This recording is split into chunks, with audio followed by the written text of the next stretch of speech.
he assumes أَنَّ مَالَهُ أَخْلَدَهُ, that his wealth will give him eternal life, or will grant him immortality. Now the thing here is مَالَهُ.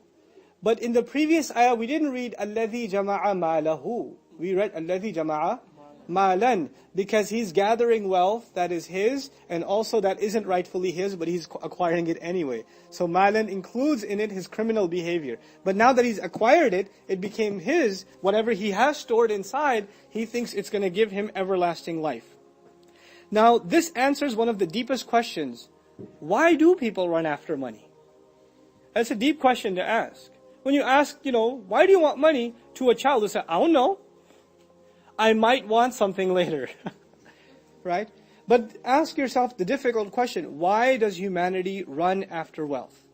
If the food is on the plate today, you stop worrying about today, you start worrying about tomorrow. In other words, akhlada doesn't just mean eternal life. It means that which will continue to sustain him endlessly. In other words, he's worried that if he doesn't have savings, he or she will cease to exist. People become suicidal when their stock account, it drops, right? Their investment accounts went to zero, and they became suicidal because they associated surviving with savings. Not with food they have right now, but the food they were saving for tomorrow. This is part of the meaning of akhlada. He doesn't just think he'll live forever, but he thinks that his future needs, this is from ikhlad, from khulud, his future needs are taken care of because he or she has savings, because they have these savings. So, this, and by the way, this is tied to the idea of building monuments. People, they want to be known for things. And one of the things people get known for is wealth. And, at the end of people's lives, if they don't believe in an afterlife, they don't give it in sadaqah, they give in their own form of sadaqah. They'll donate to a charity or to a hospital, to a university, so a monument will be named after them. Right? So this is the only thing of them that will live on. So they're making their wealth a means by means of which they can live on through these empty monuments, this rock and metal or whatever is used to make those monuments. This concept is also talked about in the Quran. When the nation of Hud is mentioned, Allah Azza wa Jalla says, وَتَتَّخِذُونَ مَصَانِعَ لَعَلَّكُمْ تَخْلُدُونَ تَخْلُدُونَ. You make statues so you can live forever? What does that have to do with living forever? No, their name, their legacy, their memory will live forever. Is this your reason for building these unnecessary monuments? And they'll build these huge monuments with monies that could have fed thousands of people. But no, we have to build these monuments. We have to build these, erect these, great models of architecture. And this is happening, by the way, in the Muslim world. You'll see pictures of the Muslim world with these beautiful monuments in a poor country. But they need to build this monument. This is a symbol of national solidarity. How about the homeless people hanging in front of the monument? Are they not a symbol of your national solidarity? How about give some of them that money? What are they going to do? They're going to lick that tower now? What are they going to do with it? So the monies are spent in these wasteful ways, and these are means by which people feel them, their nation, even themselves will get to live on forever. This actually, I read this quote last time, I'll read it to you again.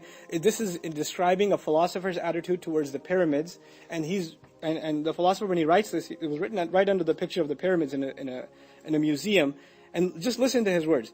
Calm and self-possessed, still and resolute, the pyramids echo unto eternity the defiant cry of man's will to survive and conquer the storms of time. Man will die, at least the pyramid I build will conquer the storms of time. His quest, his desire for eternity, for living eternally. Allah put that desire inside the human being. If that desire is not channeled towards seeking Jannah, it will be channeled towards getting your wealth and building monuments. And that's what will channel. But the desire is there. Like Allah put the desire inside us to appreciate beautiful things. And if you don't appreciate the beautiful recitation of Quran, you will become obsessed with music. The desire is there. But it's going to get channeled. It's going to go in one direction or the other. You understand? So that's what we're learning here. So the people who don't, and by the way, this is the comment of one of my teachers, Dr. Sura Ahmed. He said about this surah, he said that there are two temptations of dunya. It's money and children usually that are talked about in the Quran. Right? At-takathur fil amwali wal awlad. Obviously this surah is talking which one? Mal, not awlad. And he made a comment about that, just his own observation. He said, in my own life, I have noticed the people who don't have children, they become even more obsessed with wealth. If they don't have kids, then if you have kids, you have two concerns.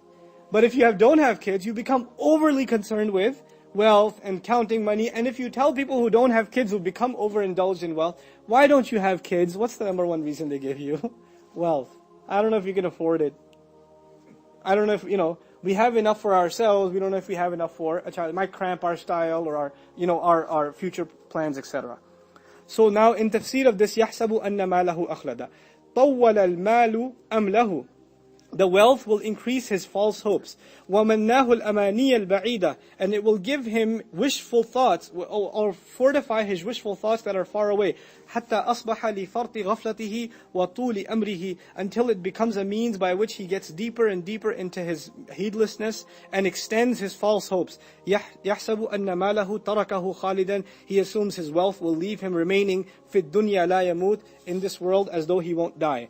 It also implies in the next life that he thinks, this is a very important mentality by the way, there are people today that believe because Allah gave them so much here, that they will be doing pretty well over there. Hey, Allah loves me so much here, He's obviously taking care of me here, so I can only expect better when I go. But this is actually a real mentality. It's at the heart, by the way, of many a Protestant factions of Christianity. They will tell you in the sermon, God wants you to go get that promotion. He wants you to make that extra money. He wants you to get that second mortgage because He loves you. Right? Make more and that will be a sign that Allah loves you more. This is actually mentioned in the Quran in the story of the two gardeners in Surah Al-Kahf. The guy thinks he's got a better garden, so he figures, وَمَا أَظُنُّ سَاعَةَ قَائِمَةً. I don't think the hour is ever going to establish against me.